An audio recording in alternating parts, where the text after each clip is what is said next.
ወደ ሁለተኛው መሰናዶ እንለፍ። የሁለተኛው መሰናዶችን ደግሞ የአማራ ክልል ትምህርት ቢሮ የ5 ወራት የስራ አፈጻጸምን ገምግሟል። የምክር ቤት ቋሚ ኮሚቴ አባላት ናቸው ይሄንን አፈጻጸም የገመገሙት። እዛ ላይ ምን ችግሮች ገጠሙ፣ እንዴት ናቸው? ፕሮግራሙ የሚዳሰስ ይሆናል ይመልሰዋል። ይሄንን መሰናዶ ጋብዘናችሁ ስንመለስ ከኛ ጋር ቆይታ የምናደርግ ነው የሚሆነው። አብራችሁን ቆዩ።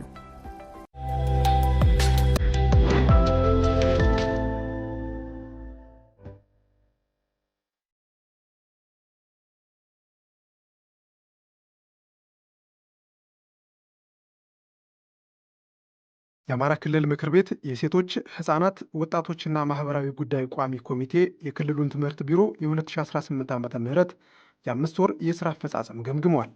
የአማራ ክልል ትምህርት ቢሮ ኃላፊ አቶ ጥላሁን ወርቅነህ የቢሮውን የ5 ወር የስራ አፈጻጸም ሪፖርት ለቋሚ ኮሚቴው አቅርበዋል።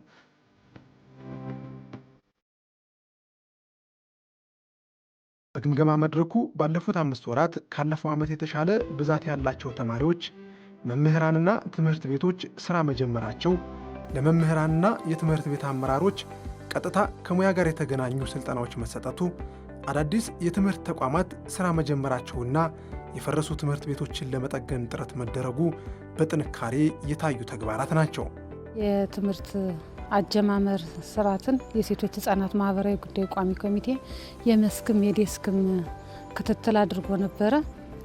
በጥንካሬ የተነሱ ብዙ ነገሮች አሉ። ፈጻሚን ከማዘጋጀት ጀምሮ ረቂቆች፣ ደንቦችና ህጎች የረቀቁበት፣ የተሻሉ ነገሮች የታዩበት፣ እቅዱ እስከታች አመራር ጋር በጥምረት የትምህርት ባለሙያዎች ያዩበት ሂደት በጥንካሬ የሚታዩ ብዙ ነገሮች አሉ። ብዙ ተስፋ የሚጭሩና ያንን ችግር መሻገር የሚያስችሉ ብዙ ተግባራት እንደተሰሩ በሪፖርቱ ላይ ቀርቧል።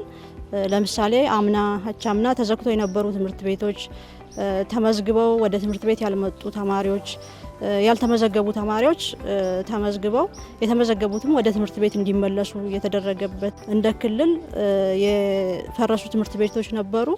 እነዚያ ትምህርት ቤቶች በህብረተሰቡ ተሳትፎ ተሰርተው ተማሪዎች ወደ ትምህርት ቤት እንዲመለሱ ብዙ ስራዎች እየተሰሩ እንደሆነ ያየንበት ሁኔታ አለ።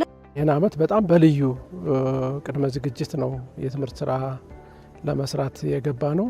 ከዚህ አኳያ በጣም በርካታ ነገሮችን አሳክተናል።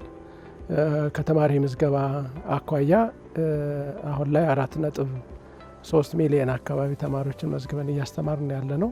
ተማሪ ምገባ ተማሪዎችን አቅመ ደካማ ቤተሰብ ያላቸውን ተማሪዎች ደብተር ከመስጠት አኳያ፣ እንደ ጥቅል ደግሞ ተማሪዎች ውጤታማ እንዲሆኑ ከማድረግ አኳያ የተሰሩ ስራዎች፣ አዳሪ ትምህርት ቤቶች እየተሰሩ ያሉ ብዙ የክልሉን የትምህርት ስብራት ለመጠገን እየተሰሩ ያሉ ስራዎችን አይተናል። እንደ ጥቅል ደግሞ እንደ ክልል የክልሉ ስራ አስፈጻሚ አመራሩ ህብረተሰቡ ውስጥ በየቦታው ገብቶ በማወያየት ችግሮች በምን አይነት ሁኔታ ነው መፈታት ያለባቸው፣ እኛ ለችግሮቻችን መፍትሄ መሆን አለብን በሚል የክልሉ አመራር ባወያየው ውይይት ብዙ የትምህርት ስራዎች እየተጀመሩ ተማሪዎች ወደ ትምህርት ቤት እየተመለሱ እንደሆነ አይተናል። ግብዓቶችን በማሟላት የተሰሩ በጣም ሰፊ ስራዎች አሉ። መምህራን እንግዲህ በጸጥታ ችግሩ ምክንያት መምህራንም ወደ ትምህርት ቤት ለመግባት ተቸግረው ብዙ ትምህርት ቤቶች ተዘግተው የቆዩበት ሁኔታ ስላለ ትምህርት ቤቶችን ለማስከፈት የውስጥ ቁሳቁሶችን በተለይ ሎካል ገቨርንመንቱ የአካባቢ ወረዳዎች፣ ቀበሌዎች ህብረተሰብን በማስተባበር እንዲያሟሉ በማድረግ በኩል በጣም ሰፊ ስራዎች ነው የሰራ ነው። ህብረተሰቡ እንዲሳተፍ በማድረግ ትልቁ የትምህርት አቅም ህብረተሰቡ ስለሆነ ህብረተሰቡ ሞቢላይዝ በማድረግ በጣም በርካታ ገንዘብ እንዲያዋጣ በማድረግ ትምህርት ቤቶችን የወደሙትን መልሶ የመጠገን የውስጥ ቁሳቁሶችን የማሟላት ስራዎችን በመስራት ሰፊ ስራዎች ሰርተናል ማለት ነው። ቢሮው የሚልከውን ሪፖርት ብቻ ሳይሆን በተመረጡ ትምህርት ቤቶች ተዘዋውረን ምን ያህል ተጨባጭ ስራዎች ተሰርተዋል የሚለውን የቋሚ ኮሚቴ አባላትን ይዘን ቼክ ለማድረግ ሞክረናል። ተንቀሳቅሰንም አይተናል። የመጀመሪያ ስራ ባለፈው የተሰጣቸው አቅጣጫ ምን ያህል ፈጽመዋን የሚለው ክሮስ ቼክ ይደረጋል። ከዛ በኋላ ደግሞ በዚህኛው ሩብ ዓመት የሰሩትን ስራ በዚህ 5 ወር የሰሯቸውን ስራዎችና የተገኙ ውጤቶችን ሪፖርት ያደርጋሉና የምናረጋግጠው አንዱ እነሱ ሰርተው በሚያመጡት ሪፖርት ነው። ሁለት ደግሞ ነገ አሁን ከወር በኋላ ወደ መስክ ስንሄድ እነዚህ ስራዎች በትክክል የሰጠናቸው አቅጣጫ ተግባራዊ ተደርገዋል አልተደረጉም የሚሉትን ደግሞ በመስክ እናረጋግጣቸዋለን።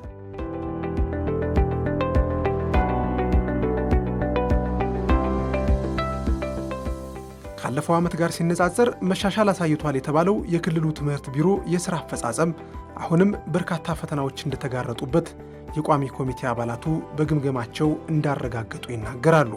የመማሪያ መጽሐፍት አቅርቦት እጥረት ደግሞ አሁንም ለመማር ማስተማር ስራው ከፍተኛ መሰናክል እንደሆነ የቋሚ ኮሚቴ አባላቱ በመስክ ምልከታቸው አረጋግጠዋል። መጽሐፍ ጋር ተያይዞ የተቀየሩ የትምህርት እንትኖች አሉ፣ ካሪኩለሞች አሉ። እነዛን ከህትመት ወጥተው በፍጥነት ህብረተሰቡ ጋር የደረሱ አሉ። እንደኛ ዞንም ብዙ መታተም ያለባቸው በአፋን ኦሮሞ በሌሎችም ብዙ ጥያቄዎችን የተመለሱበት አግባብ አለ። አሁንም ችግሩን በየአካባቢው ለቅሞ የክልሉ ቢሮ በየደረጃው ያለው አመራር በመጋዘን የተቀመጡ መንገድ ላይ የቀሩ ብዙ መጽሐፎችም አሉ። እነዛን ስራ ላይ እንዲውሉ ማድረግ እኛ እጅ የሌሉትን መጽሐፎች ደግሞ በማሳተምም ይሁን ከሌሎች አካባቢ ወስዶ ከማሰራጨት አኳያ ለችግሩ በፍጥነት እልባት መሰጠት አለበት የሚል ሀሳብ አለኝ። 1 ለ5 ወይ ደግሞ 1 ለ3 እንትን መጽሐፍ የሚጠቀሙ ተማሪዎች ይኖራሉ። አንድም ደግሞ በእጃቸው ላይ የሌለ ሊኖር ይችላል። ይሄንን ችግር ለመፍታት ትምህርት ቢሮ እቅድ አቅዶ አብሮ ከሚፈታው አጋር ጋር መፍታት አለበት የሚል ሀሳብ አለኝ። እዚሁ ከክልሉ ከተማ ጠይማ ትምህርት ቤት፣ ፋሲሎ ትምህርት ቤትና ጊዮን ትምህርት ቤት በመስክ ስናይ 1 ለ5፣ 1 ለ4፣ 1 ለ3 ጥምርታ የሆነበት አለ። እዚህ ይሄ ችግር አለ ማለት ወጣ ስንል ከዚህ በላይ ችግር ይኖራል። የፍትሃዊነት ችግርም አይቻለሁ። ቢኮዝ ተማሪ እስካሁን ድረስ እየተመዘገበ ስለሆነ መጠበቅ መቻል አለብን። የተወሰነ መጽሐፍ እያስቀመጥነ ለማዳረስ ክፍት አድርጎ ተማሪዎችን በቡድን የመጨመር ጭራሽ መጽሐፍ የሌላቸው ተማሪዎች አሉ። ለምንድን ነው ስንላቸው ከኋላ መተን ስለተመዘገብነ። ከኋላ መተው የተመዘገቡበት ምክንያት ይኖራቸዋል። ችግርም ነው ያቆያቸው ያዘገያቸው። የሚመጡ ልጆችን ታሳቢ ማድረግ መቻል አለብን። በቤተ መጻሕፍቶችም የመማሪያ መጽሐፍ መቀመጥና በትውስጥ መሰጠት መቻል አለባቸው። ከተማሪ መጽሐፍት ጥምርታ አኳያ እንግዲህ የረጅም ጊዜ ጥያቄ ነው፣ የብዙ ጊዜ ግምገማ ነው። ከዚህ አኳያ በጣም ሰፊ ስራ ይጠይቀናል። ብዙ ስራም ተሰርቷል። በተለይ ሁለተኛ ደረጃ ትምህርት ቤት ላይ 1 ለ1 ማድረስ ተችሏል።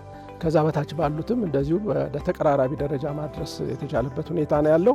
እንግዲህ የቋሚ ኮሚቴ አባላት ካሁን በፊት በተለያየ ጊዜ ያነሷቸው ጥያቄዎች አሉ። ታች ሂደን ቼክ ስናደርግ መጽሐፎቹ የሉም የሚል ይሄንን አሁን ላይ በተለይ ሰርቬይ እያሰራን ነው ወደ ታች ያሉበትን ስታተስ ለማወቅ ለወደፊቱ።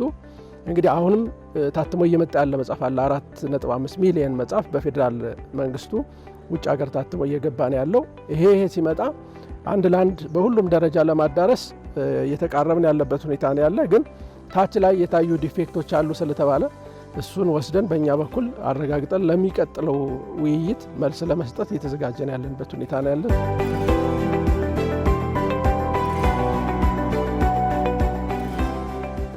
የቋሚ ኮሚቴ አባላቱ ከ3 ሚሊዮን በላይ ተማሪዎች ወደ ትምህርት ቤት አለመመለሳቸውንና አሁንም ድረስ በርካታ ስራ ያልጀመሩ ትምህርት ቤቶች መኖርን በ5 ወራቱ የታዩ ደካማ አፈጻጸሞች መሆናቸውን ጠቅሰዋል።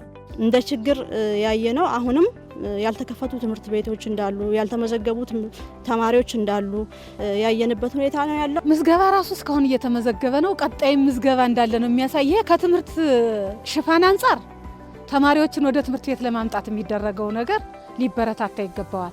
ምክንያቱም ተማሪዎች እየተደፈሩ እየተሰደዱ ያለ ዕድሜ ጋብቻ እየተፈጸመባቸው ባሉበት ወደ ትምህርት ቤት ለማምጣት ጥረት መደረጉ ጥሩ ነው፣ መቀጠል እንዳለበት እኔም አምናለሁ። ትምህርት የሚመጡ ልጆች ግን ተከታታይ የማጠናከሪያ ትምህርት መሰጠት መቻል አለበት። የማጠናከሪያ ትምህርት፣ የባከነ ክፍለ ጊዜ ማካካሻ፣ አዳር ትምህርት ቤት ጭምር መሰጠት፣ የጥናት ፕሮግራም መዘጋጀት መቻል አለበት። ምክንያቱም ከችግሩ አንጻር ነው የሁሉ ተማሪ ያልመጣ።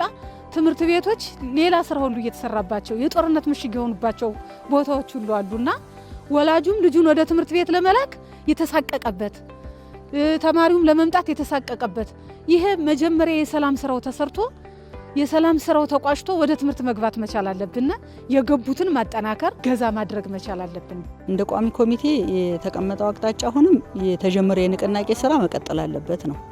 አንዱ አዳዲስ ያልገቡ ተማሪዎች ወደ ትምህርት ቤት እንዲገቡ ማድረግ፣ በተለይ አሁን ሁለተኛ ደረጃ ትምህርት ቤት 35% ላይና ትልቅ ስጋት ነው።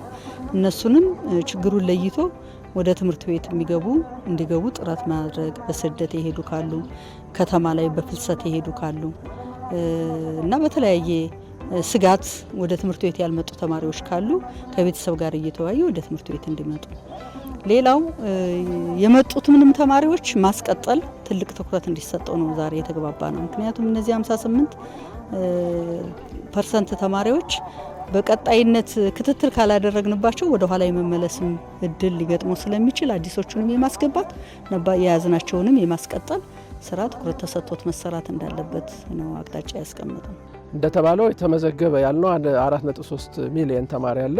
ከዚህ አኳያ አሁንም ስራ ይጠይቀናል። ተመዝግበው ግን የማይመጡ እንዳሉ ያረጋገጥንበት ሁኔታ ስላለ ይሄንን ህብረተሰቡ በተለይ ትምህርት ቤቶችን ባለቤት ሆኖ ተማሪዎችን በከፍተኛ ሁኔታ ወደ ትምህርት ቤት እንዲመጡ የማድረግ ትልቅ ኃላፊነት አለበት። ስለዚህ ጥሪ የምናደርገው ቁጥር 1 ለህብረተሰቡ ነው፣ ለወላጆች በተለይ ማለት ነው። እዚህ አኳያ የማይመለከተው ሌላም አካል ስለሌለ ሁላችንም የተመዘገቡ ተማሪዎች 100% ወደ ትምህርት ቤት መጥተው እንዲሰሩ ሁላችንም ኃላፊነትን ልወጣ ይገባል ማለት ነው። የቅድመ አንደኛ ደረጃ ትምህርት ቤቶችንም የምገባ ስራንም በታቀደው ልክ እየሄደ አይደለም። እሱም በደንብ መቀጠል ጅምሩ ጥሩ ነው። ካለው ጊዜው በ2 ወር ውስጥ ይሄን ያክል ከተሰራ ይህን ተጠናክሮ መቀጠል እንዳለበትና ሀብት የማሰባሰብ ስራቸውም ከምን ጊዜውም በላይ መስራት እንዳለባቸው። የትምህርት ስራ ሰፊ ገንዘብ ይፈልጋል። በመንግስት አቅም ብቻ ማሟላት አይቻልም።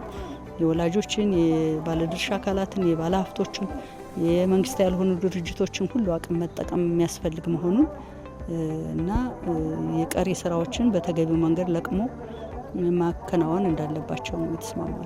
ያልተመዘገቡ ማለት ገና ወደ ትምህርት ቤት ደግሞ ያልመጡ ወደ 3.2 ሚሊዮን ተማሪዎች አሉ። ከዚህ አኳያ በተለይ ምዕራብ አማራ አሁን ላይ በክልላችንም ከቦታ ቦታ ልዩነት አለው። ምስራቅ አማራ በብዛት ተማሪ ገብቷል፣ ገና የሚቀሩ አሉ እዛም አካባቢ። ምዕራብ አማራ በተለይ የጎጃም ቀጠናና ደቡብ ጎንደርን ጨምሮ በጣም ሰፊ ቁጥር ያለው ተማሪ ወደ ትምህርት ቤት አልመጣም።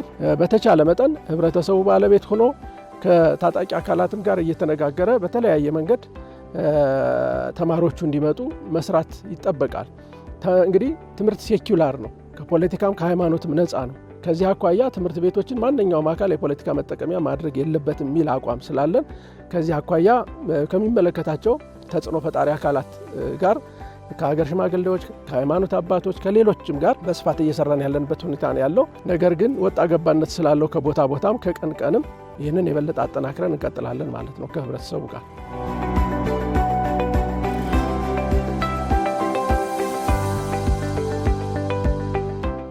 የትምህርት ቁሳቁስ አቅርቦት እጥረት፣ የልዩ ፍላጎት ትምህርት በአግባቡ አለመሰጠት፣ የመምህራን በስራ ቦታቸው አለመገኘትና የትምህርት ቤት ምገባን ማሳደግ አለመቻል በ5 ወራቱ የታዩ ሌሎች ደካማ አፈጻጸሞች ናቸው።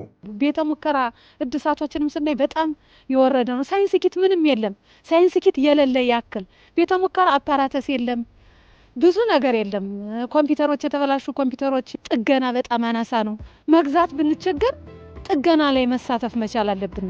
የትምህርት ቤቶችን ኮምፒውተሮች ከተማ ሁሉ ተውሰው ወስደው ባለፈው ዓመት 2017 እንዲመለሱ ያደረግንበት ነገር ሁሉ ነበር። ደሴ ለንግድ ለምን ለመስሪያ ቤት ተሰጥቶ ቅድሚያ መሰጠት ካለበት ለተማሪዎች ነው መሰጠት መቻል ያለበት። የትምህርት የቁሳቁስ ችግር ከዚህ በፊትም የነበረ አለ። በጦርነቱ ምክንያት ደግሞ ድጋሚ ትምህርት ቤቶችን ጭምር ያጣንበት ወንበሮች፣ ሁሉም የትምህርት ቁሳቁሶች መጽሐፎች በየቦታው ላይ ያሉ መጋዘን ውስጥ ያሉ የተቃጠሉበት፣ በመንገድ ላይ ሲሄዱ የነበሩ መኪና ላይ የተቃጠሉበት ሁኔታ ነው ያለው። ይሄንን ለመመለስ አንደኛ ሰላም ማረጋገጥ።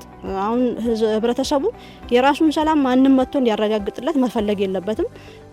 ህብረተሰቡ ሰላሙን ሲያረጋግጥ የትምህርት ቁሳቁስ በየትም ይሁን በምንም የክልላችን መንግስት ህብረተሰቡን አስተባብሮ መሙላት ይችላል። የልዩ ፍላጎት ትምህርት የሚገቡበት ክላስ ምቹ አይደለም ለአካል ጉዳተኛ። እንዲሁም እነሱን የሆነ ክፍል የመሸጎር ነገር ይታያል። ትርፍ ክላስ ፈልጎ ያልሆነ አልባሌ የሆነ ክላስ ፈልጎ የመሸጎር ነገር፣ መርጃ መሳሪያ ያለማሟላት ነገር ይታያል። እነሱ ትምህርት ቤቱን እንዲወዱት ከማድረግ ይልቅ የበለጠ እንዲሳቀቁና እንዲቀሩ የሚያደርግ የልዩ ፍላጎት መምህራን ስልጠናም ያንሳል። መምህራን ተከታታይ ስልጠና እየተሰጣቸው ነው። ከዚህ ውስጥ የልዩ ፍላጎት መምህርን ያቀፈ ነው ግን አያስብልም። ከሄድን ብዙ ጊዜያችን ነው የሚሉ መምህራንም አጋጣሚ ስላገኘነ ማለት ነው። ተማሪዎች ያለ መምህር እየቀሩ ያሉ አካባቢዎች አሉ። ተማሪዎች መምህራን ወደ አካባቢን በመልቀቅ እነዚህን አጠቃላይ ያሉትን ክፍተቶች ለመሙላት ትምህርት ቢሮ አሁን በያዘው ሁኔታ የሚሄድ ከሆነ ሰላሙ ከተረጋገጠ ያሉትን ቁሳቁሶች ከህዝባችን ጋር ሆነን ማሟላት እንችላለን። መማር ማስተማሩ ደረጃውን ጠብቆ እንዲሄድ ማድረግ ይቻላል የሚል ሀሳብ አለኝ። ምገባ በተጀመረባቸው የተሻለ ነገር ቢኖርም ያልተጀመረባቸው ግን እጅግ ሰፊ ናቸው። ሌላው የቅድመ መደበኛን ከትምህርት ቤት የመነጠል ነገርም ፐርሰንቱ በጣም የወረደ ነው። ምክንያቱም ቅድመ መደበኛዎች ብቻቸውን ነው መማር ያለባቸው። ከታላላቆች ጋር ሲማሩ ብዙም ጥሩ ነገር የለውም።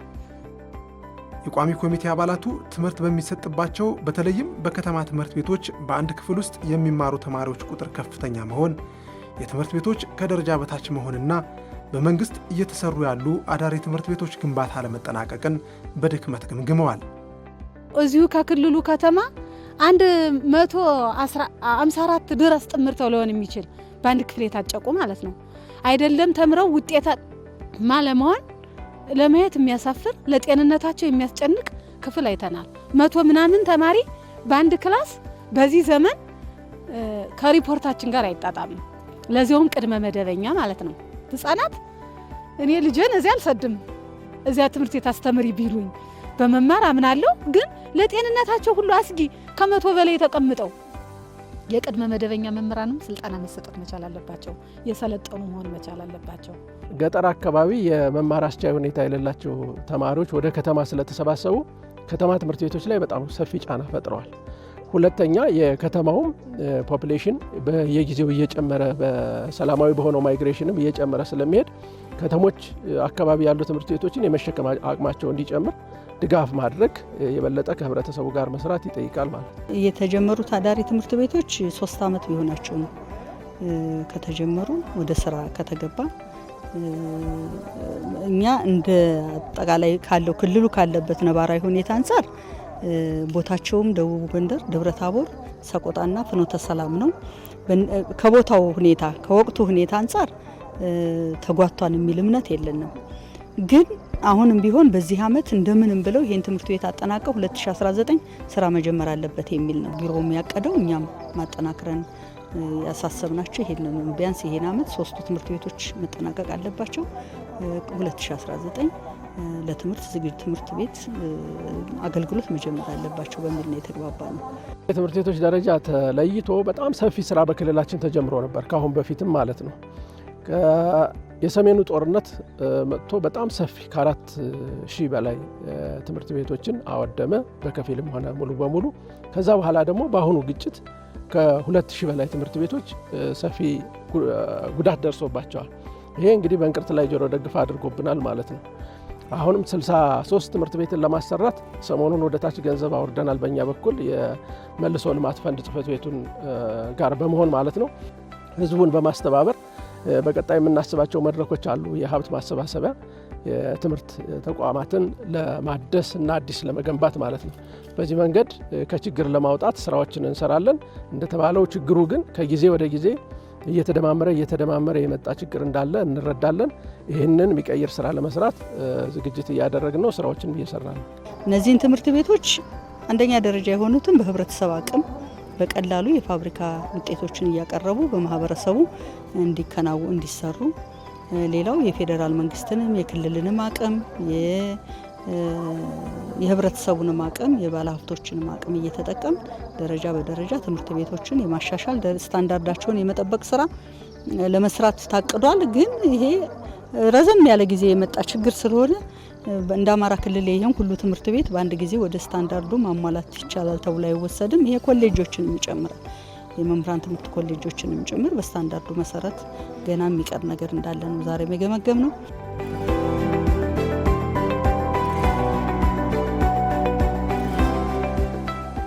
ለዓመታት በደካማ አፈጻጸም ውስጥ ያለው የአማራ ክልል የትምህርት ሥራ ከችግሩ እንዲወጣ በርካታ ሥራዎችን ይፈልጋል።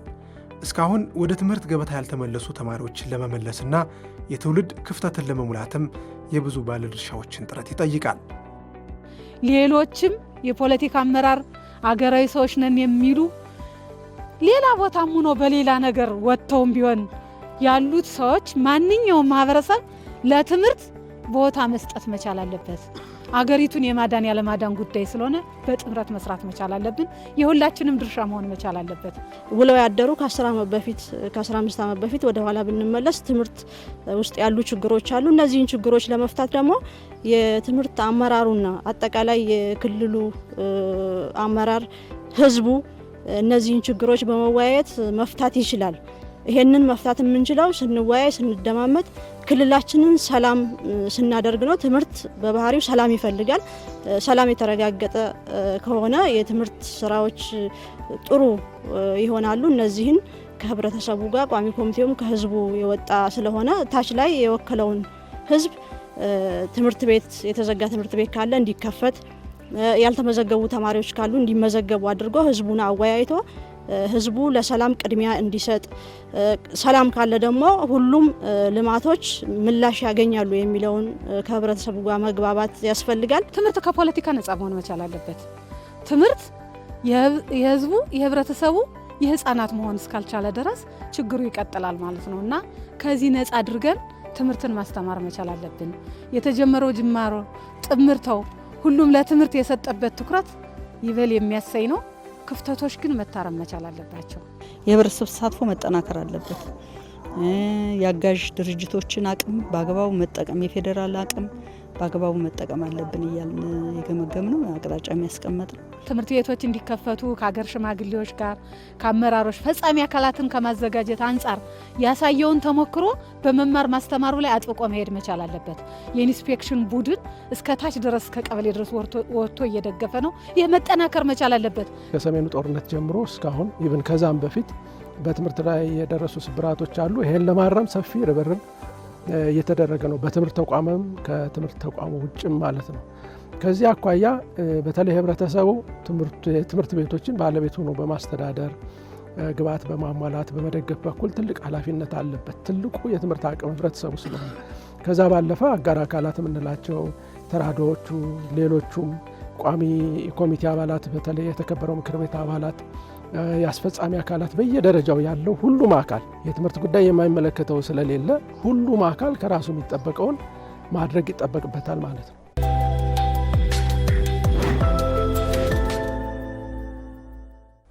ውድ ተመልካቾቻችን እስካሁን አብራችሁን ስለነበራችሁ ከልብ እናመሰግናለን። እንግዲህ 2 መሰናዶዎችን እንዲሁም ደግሞ የተማሪዎች የጊዜ አጠቃቀም ምን መምሰል አለበት የሚሉትን መረጃዎች ወደ እናንተ ስናጋራችሁ ቆየን።